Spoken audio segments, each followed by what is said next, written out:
Good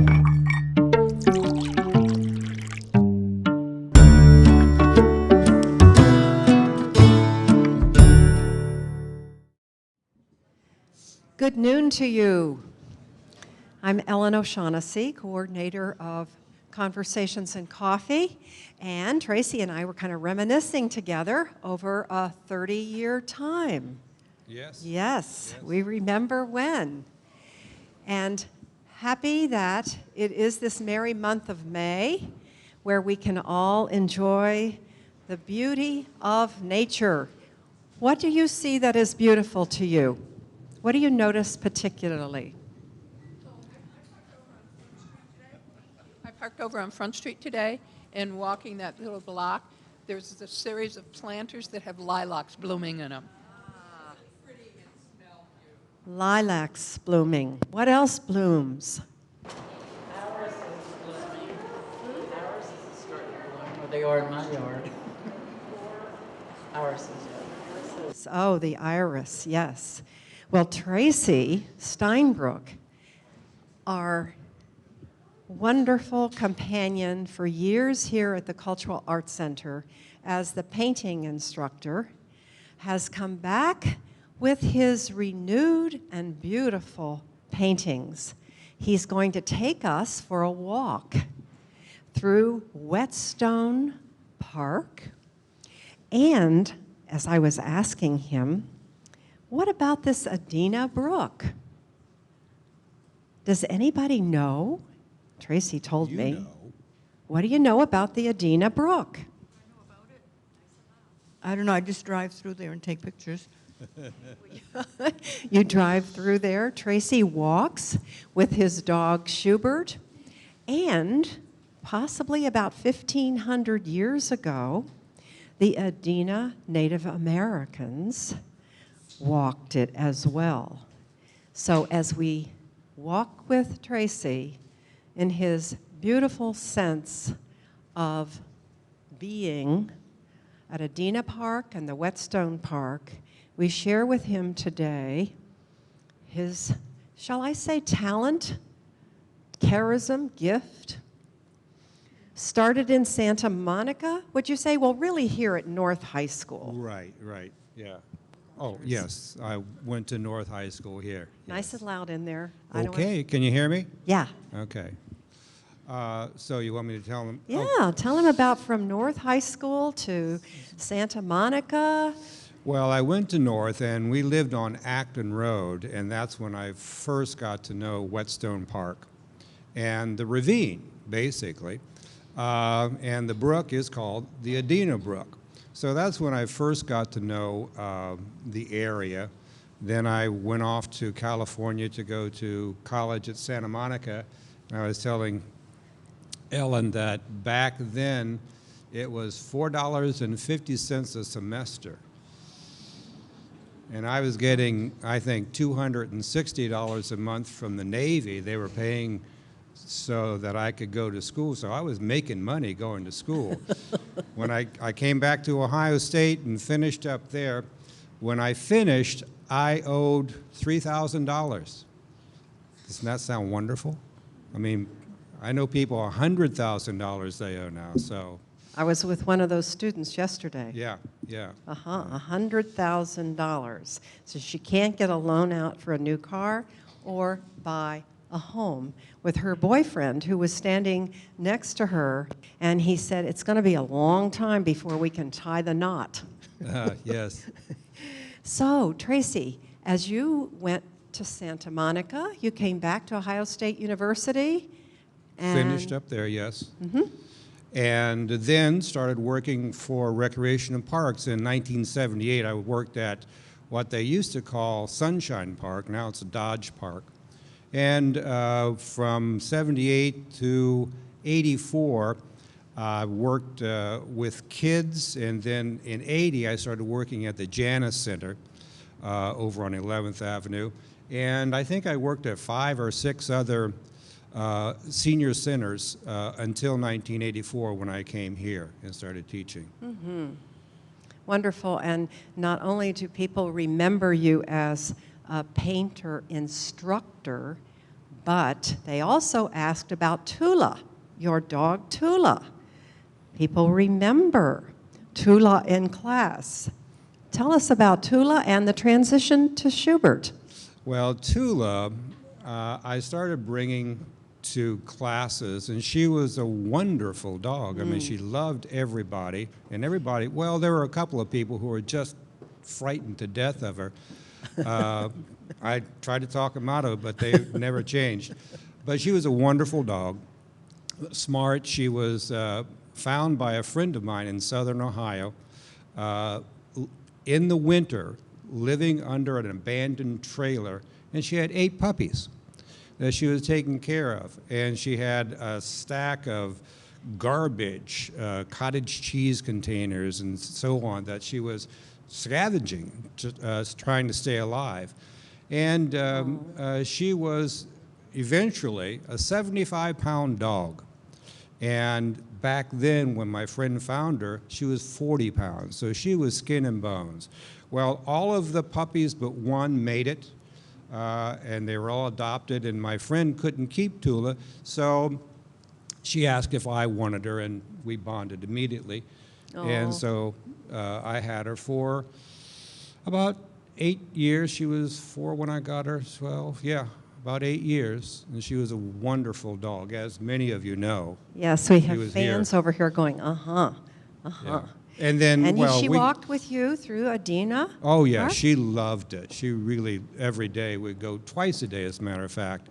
And then at one point we got Schubert, just a little tiny guy, a long-haired dachshund, and he's still the reason that I get up and go twice a day through the woods now. I would go Wonderful. without the dogs, though. It's such a beautiful. Yes, we see the dogs peeking at us, seeing them all through your paintings. Ah, that's Tula. Well, Tracy, thank you. You're welcome. Take over. Oh, I'm on my own now. Well, walking every day through these, the ravine, it is always a pleasure to go over there. Through the seasons change, and it's just such a refreshing, getaway. Right up there is High Street, you know, and there's all sorts of noise and stuff going on, but in the park, this is what I see. So I was inspired.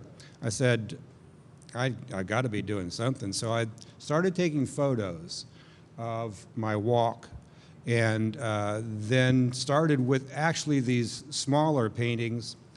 They're about 3 by 4.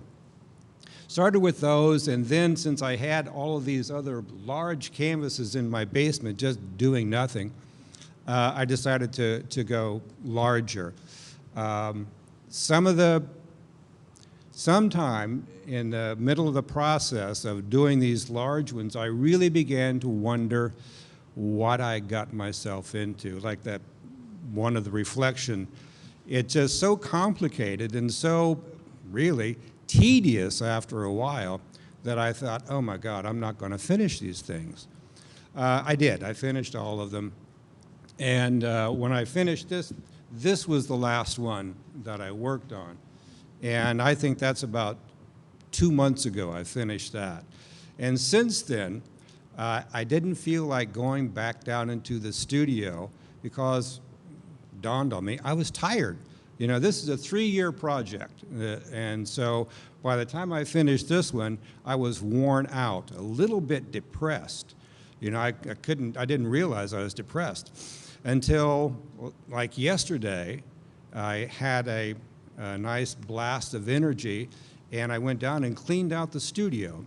And so now I think I'm ready to get back in there. I remembered that the reason I go to the studio in the first place is that it's fun. You know, I like doing this stuff. I did get worn out, and I didn't like it for about 2 months, but now I think I'm ready to get back and paint something. I don't know what.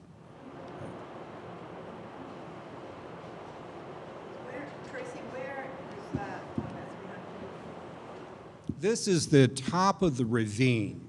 If where the sunlight is coming in there, just on the other side of that are baseball diamonds, and further up is the Whetstone Library. So that's where all the fields are. So then you go back and it just dips down into the ravine right there. So it's the top of the ridge. Where's the ravine? I ride the bike path along the river all the time, several times a week, but where's the ravine that you're talking about? Okay, if you're on the bike path by the river, you go over the little bridge, and there's that stream coming out. Okay. That's Adena Brook. And then it goes back on under High Street, over onto the other side, Overbrook. All the woods on, you know where the Overbrook Church is up there? Oh, well, Croswell and High Street.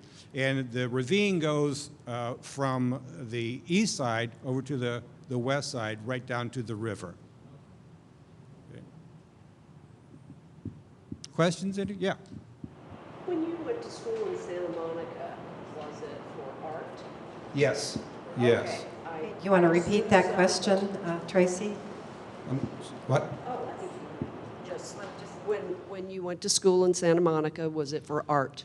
Yes, it And if was. you could just expand on that a little bit. Sure. Well, when I was living in Santa Monica, I was working in a factory, Bennett Respirators. They made respirators for hospitals. And I was getting old, you know. I was getting into my 30s back then. And I realized, here I am working in this factory, and I realized this could be it, you know. I could be stuck doing work like this the rest of my life. So then I was motivated to go to school. Before I went to Ohio State, I think 1 year after I got out of the Navy, and basically flunked out. I wasn't paying it that much attention. But once that revelation hit me that this could be my life from now on, working in a factory like this, I was motivated, went to school, did very well, and did what I had always loved, which was art, painting, printmaking, wonderful little school, about 12,000 people. But I was exposed to all the things that I really loved to do. Then I came back to Columbus and finished up at Ohio State. Mm-hmm. Yeah. It's a really big transition. Oh, this is a really big transition from when I remember seeing your pieces that were very abstract and you were doing people. What was your main impetus about changing, doing landscape, and then much more realistic? I know there's a lot of impressionism and your own colors, but this is a really big change from the last time I saw some of your things. Yeah, well, I may go back to doing the abstract, the improvisational. I like doing that. And I did landscape while I was teaching here, but we did it on site. And when you're working, you know, outside, you have things to deal with like the sun moves. And so all of my paintings were less finished than these ones because I have photographs. Don't have to worry about the sun moving, don't have to worry about rain.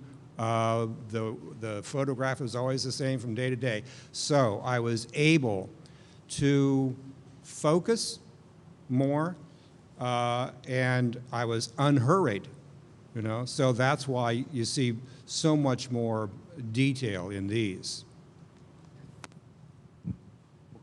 Tracy, along those lines, when you do a painting like this from a photograph, do you just basically have the photograph next to you, or do you project it onto canvas and work from that, or how does your technique work in this setting? Well, what I do, first of all, is I find one of the photographs that I like. I mean, I take lots of photographs, and I go through and I find one that strikes me.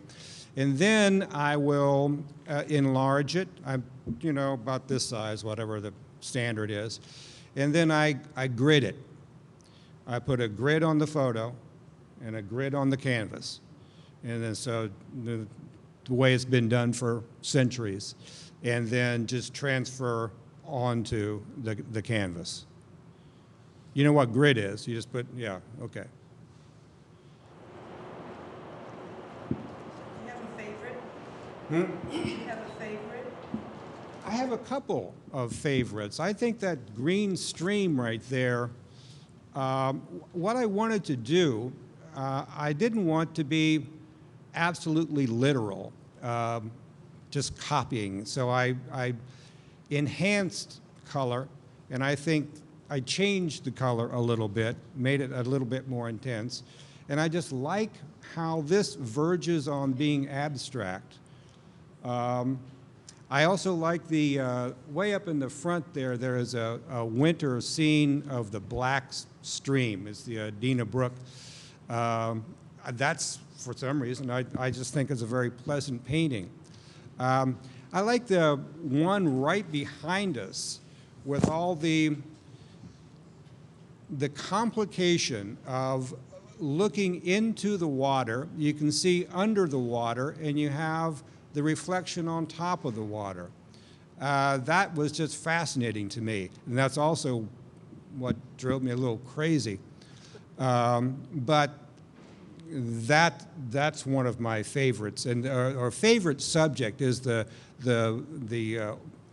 effect water reflection, and you can see right through it at the same time. So there's 3 levels there going on.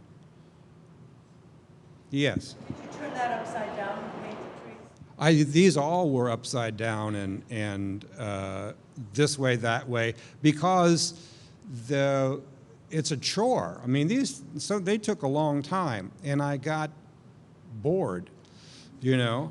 I mean, I would say, oh, I'm tired of this. I'm really tired. So I'd turn the whole painting upside down and work up here for a while, just to keep myself in the game, really. Yes? Is that a dog or a fox in that picture? Yeah, what is that? That's Schubert. Oh. That is Schubert. There's 2 of them, way back here. Yeah, that's he's the one that's, here he is again. This is Schubert. Tracy, what do you do to, when you're working with a canvas that's that big in terms of an easel? How do you manage that? In terms of what? An easel. Well, this took 2 easels, and then I had to hook them together. But you're not painting, you're not hanging the painting on a wall or anything? No. I work in my basement, and I was telling Denise that when they're on the easel, the top of the easel is about that far from the ceiling. So it's a little short, but I'm short, so it doesn't matter. There's enough room to do this, so it's a big enough space. And besides that, when we moved into the house, they left a pool table there, so I have a pool table to play on. But it's all covered up now. It's a workspace right now. I know your walks would bring you in touch with the sunlight, and so would your photographs. But I just want to comment, I think that is extraordinary, the way the sun comes through. That's what attracted me to this photograph, was this phenomenon of the sunlight dissolving shapes up in here. I mean, it just dissolved the trees. They were gone. There were more trees there, but the sunlight just flooded through there. And then I like how it goes from that and then dips down into the ravine. I thought that was a great panorama. Yes? Back to your process, if you don't mind. Do you underpaint at all? And secondly, how detailed, when you grid it out, how detailed are you in painting or in drawing what you're going to paint? Well, yeah, I do underpaint. Well, you know, it goes through stages. The first thing, when I grid it, I get as much information as I can before I get bored, you know. I mean, it's a lot of drawing. But the more information I have up there, the easier it is later on for me. I know that. And then I go through the stages. The stage one is blocking in big areas of color and light and dark so that I begin to get, you know, some idea of how the parts are working. Then with the more detail, actually, what happens at a certain point, the illusion is not working up until a certain point when you start getting detail, and then you got the illusion of space. You know, that's inspirational. That's, oh, I'm here. I can keep on going now. Before that, it's really a lot like labor, you know, blocking all these things in and just getting the thing ready. Heck, just gessoing the thing. You know, I got to put 3 coats and let it dry, and so there's a lot of labor to it, but once the illusion starts happening, then I get excited and I can go on. Yeah. When you're blocking it in, is your paint transparent enough that you can still see your grid lines? Yes. So you can add the detail? Yes, yeah. I need that. I don't want to cover up that grid too soon. When I start putting on the thicker, more vibrant paint, that's when the grid goes away. You can probably find a grid in there somewhere showing yet. Yes? I'm going to take you and paint those 2 pictures right now. You know, I was ready for that question. I don't know. When I'm painting, I mean, I get that question a lot. You know, people want to know, how long does it take? But when I'm painting, I'm not even aware of what time it is, or, you know, how long was I down there today and how long will I be down there? It just doesn't occur to me. I would guess maybe 6 weeks. How many hours you paint a day? 4 or 5, something like that. Well, if I didn't, though, I mean, I said that I haven't painted since I finished this. That's about 2 months, and I was getting depressed, you know. And I thought, oh, what is wrong with me? I've lost it. I can't paint anymore. Then out of nowhere, the energy comes to go down and clean the studio up, and then I get excited again about, oh, I like this place. I've got my music, you know, and I can do whatever I want. I have to have some sort of project. Otherwise, I sink. So,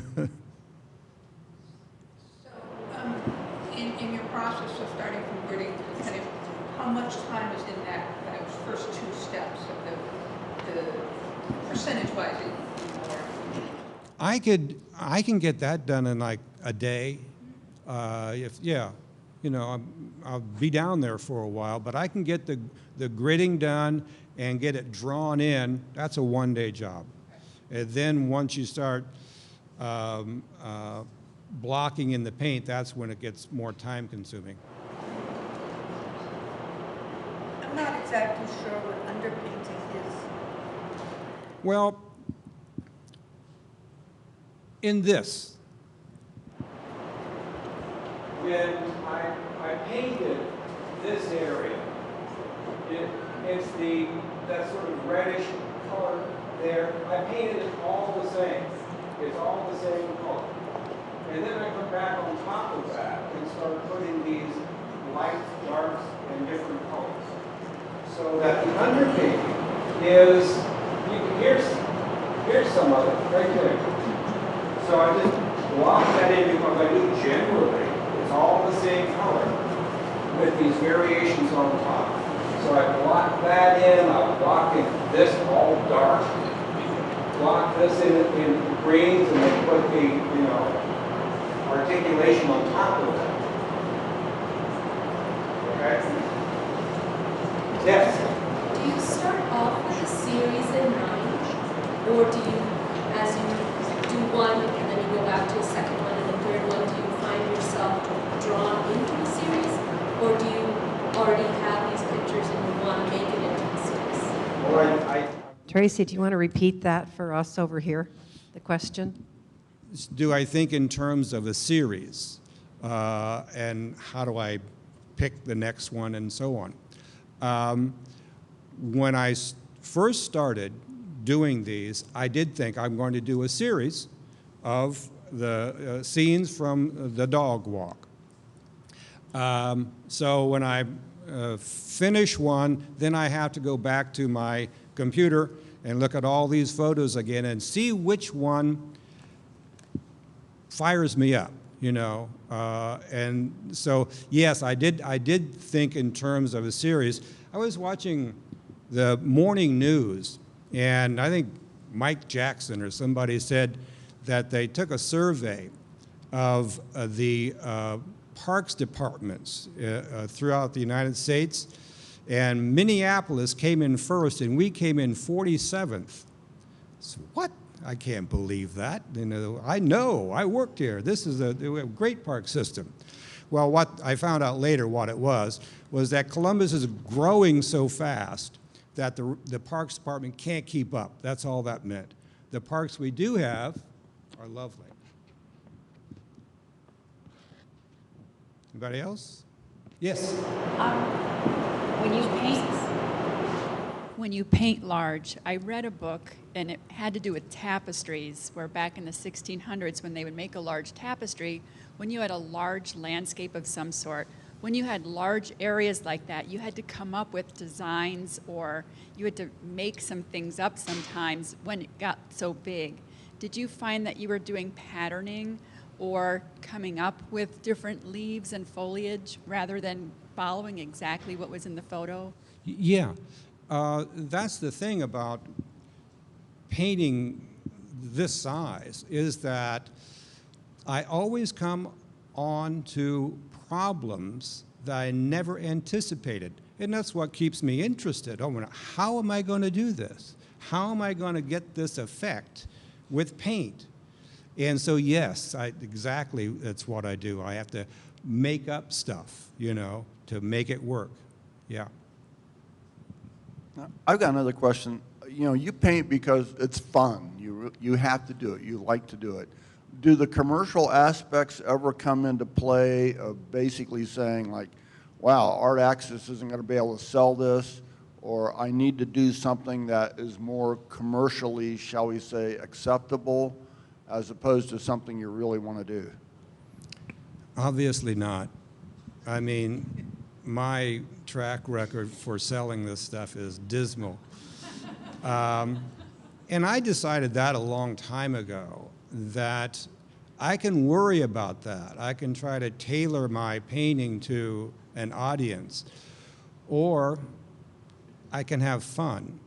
And so, since if I went either way, tried to tailor it or did what I want, I probably wouldn't sell anymore anyway.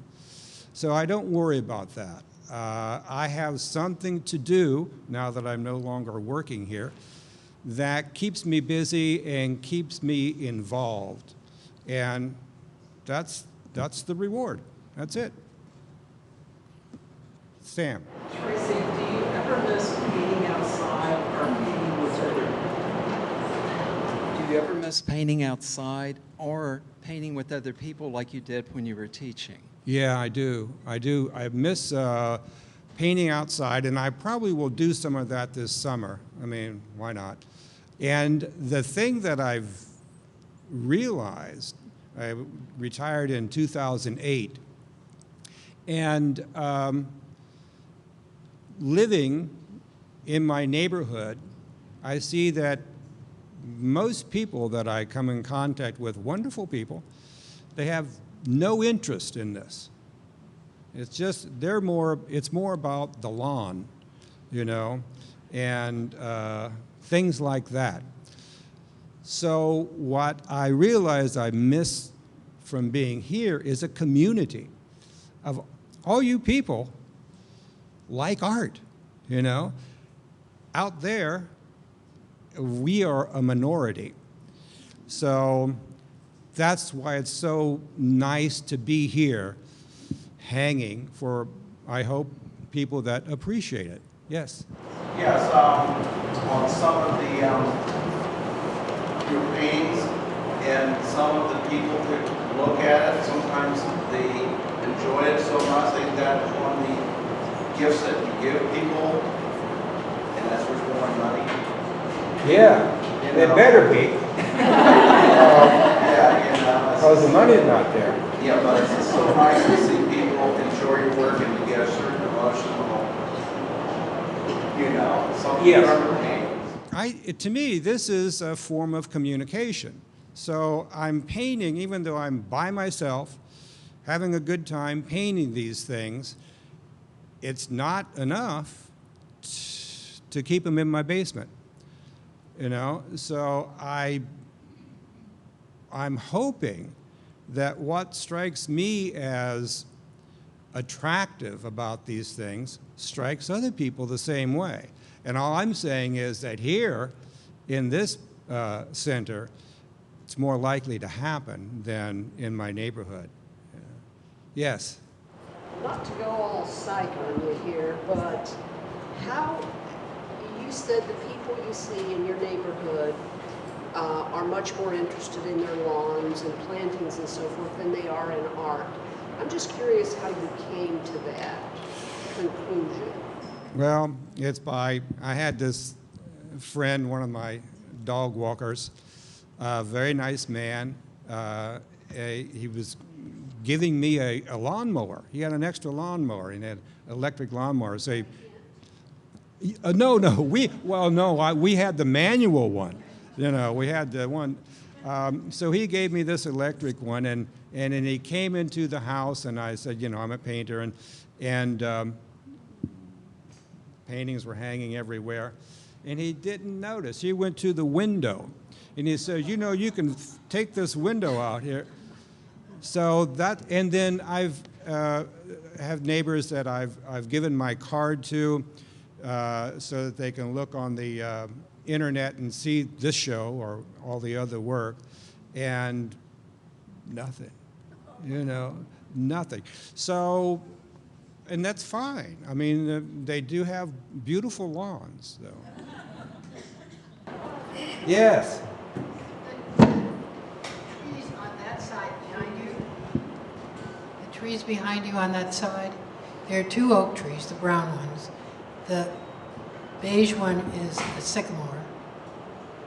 No, the beige, behind the purple. The one behind the purple. The one behind the purple, this one. That one, it's sycamore. So what's the purple one? Really, it really wasn't purple. Oh, okay. I don't know. Okay. But again, I just wanted to enhance the color. Why not? I've got paint, you know. What strikes me about these trees, what's so much fun, is putting on the texture. I mean, that's a lot of fun to do, you know. And I found out it's not that hard, so that makes it even more fun. I've been to Whetstone Park a lot, and these paintings are a lot more colorful than Whetstone Park. Yeah. Could you repeat that? She said that Tracy? paintings are, she's been to Whetstone Park a lot, and the paintings are more colorful than what's actually there. Well, yeah, and that, like the one back there right behind us again, the bottom where all the little leaves are, those are a lot brighter than they were in the photograph. Those are the decisions that you make when you're painting. I like color. I mean, I like the expressive quality of color. It makes me feel this way or that way, you know? So I use the color. These are so much more beautiful than the pictures. I'm sorry? I said, isn't that why paintings are much more beautiful than pictures? Well, I don't want to offend anybody here. We have a photographer right here. I've seen some beautiful, beautiful photographs. With this, I'm freer to be more expressive. Maybe. I don't know much about photography, how expressive you can be and jack up the colors and all that. Yes? Do you feel like when you're working on the canvas that you become the director of the canvas, where you can just might put the leaf over here, and then certain things over there, and maybe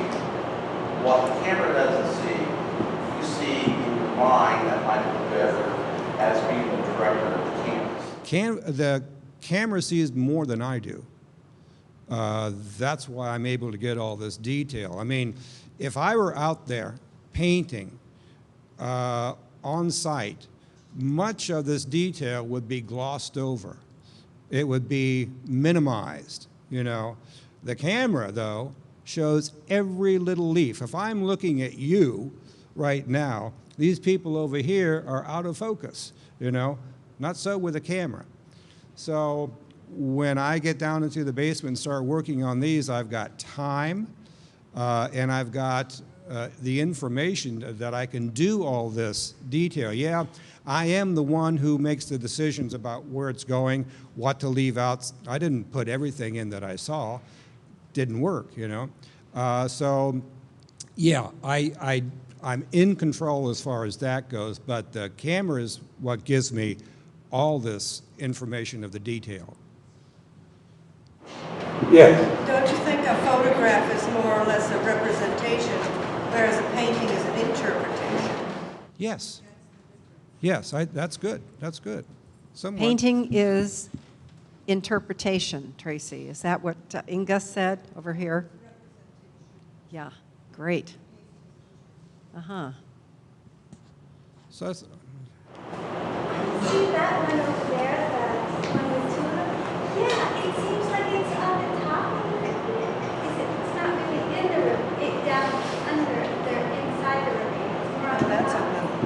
It's different from the other ones. this is, let's see.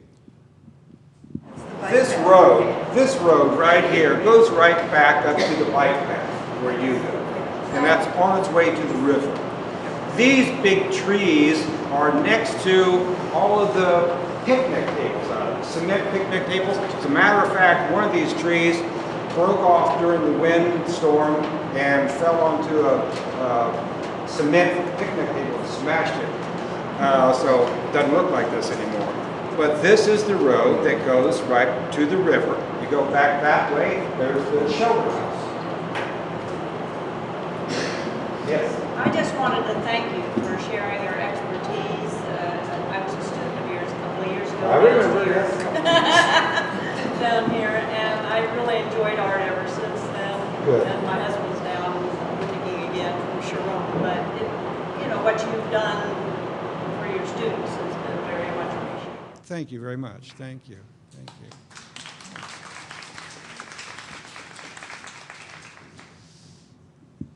Yeah. Plan that to go in this corner here, or did that just happen? Yeah, I was looking forward to putting this in the corner. When I looked at the photograph, the photo was longer than any canvas that I had. So I had to put two together. And then right when I did that, I started thinking of this, you know. And I think it works. I like it a little off like that. Yes. I see a lot of abstract qualities in your work. Can you talk a little about the approach that you took being experienced in abstract painting? Yes, there are abstract qualities to it, I think. I don't know how many are familiar with my other kind of work, the improvisational paintings, but they're basically about as busy as these things. Lots and lots of detail, lots of pattern.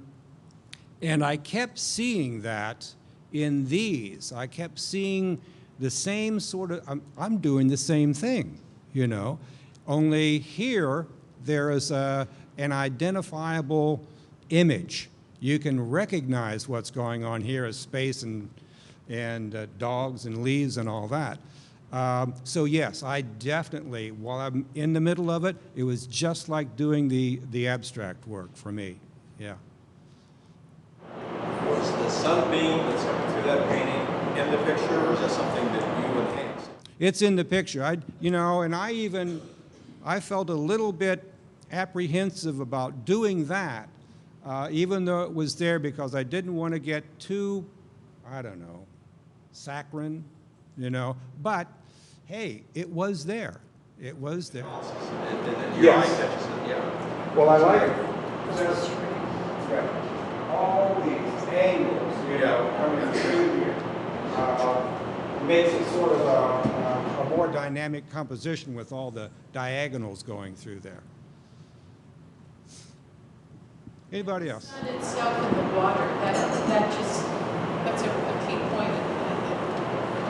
Yeah, this is the famous dog swimming pool.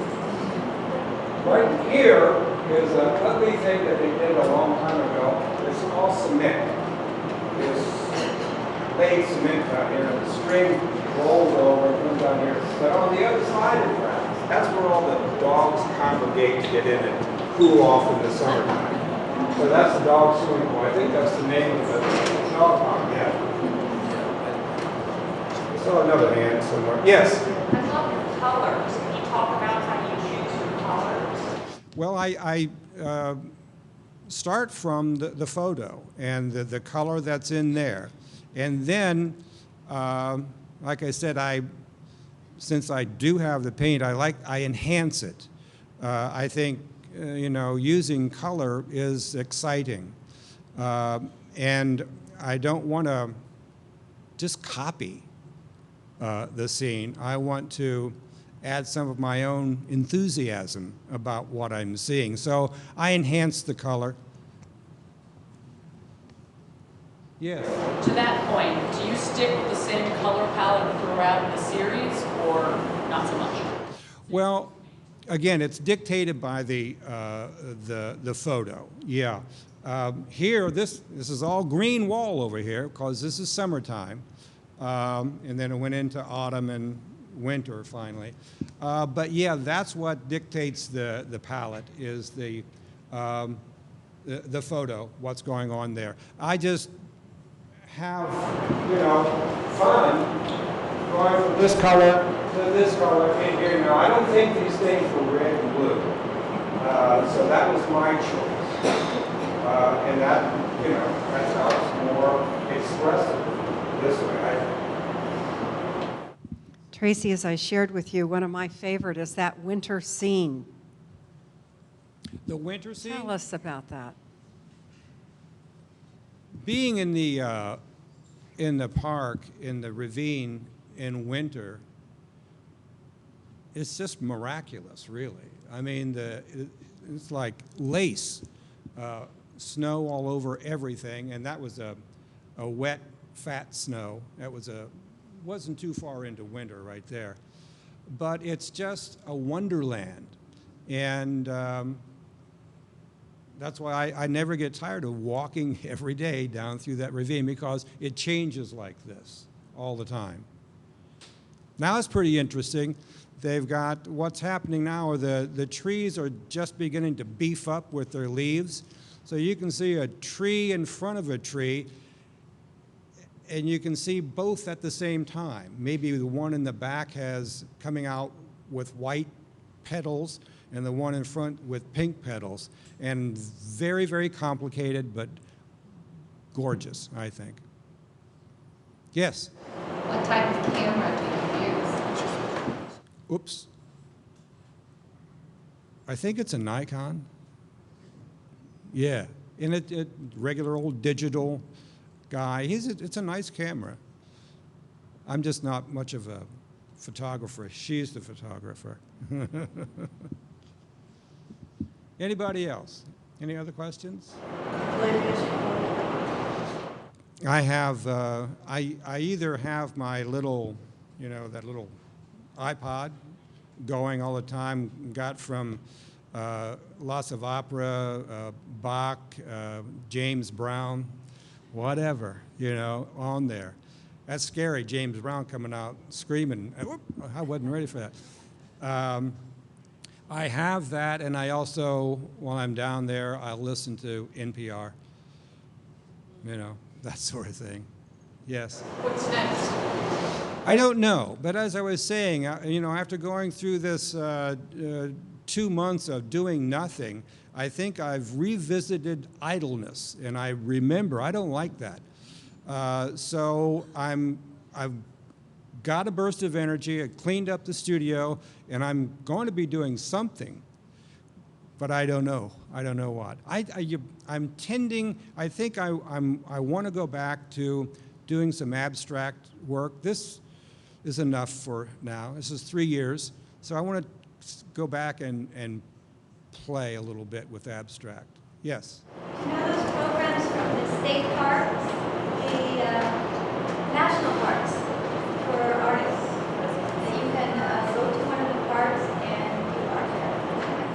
Wow. That would be fun. Yeah. I'll look into that. Thank you. Yes. I would love to see these in a gallery somewhere. Yeah, it's a shame. Gotta be in a gallery somewhere. I know, that's what Denise is saying. I'm not very good at, You gotta find somebody who is. yeah, I do. Tracy, you grew up in a family with brothers and sisters here in Columbus. You went to North High School. You mentioned Dominion. Mm-hmm. Tell us a little about your life here in Columbus before Santa Monica. Well, it was probably typical. When I think I was 12, we moved up from the Near East Side, where Blackburn Park is. That's where I was born, on Cherry Street there, and moved up to the North End in, I think, 57, something like that. The same year that Whetstone Recreation Center was opening up. So I was there at the beginning. Yeah, like I said, it was typical. Played football, softball, enjoyed very much the Whetstone Recreation Center. I had some wonderful art teachers there. Betty Morris, I don't know if any of you know her, and Elizabeth Lloyd, Tim Smith, who ended up being a teacher up in high school somewhere up north. But I had Helene Dwyer was at Whetstone when I was growing up. And I later worked with her here. But it was the artists there that were so important to my life's direction. They encouraged me.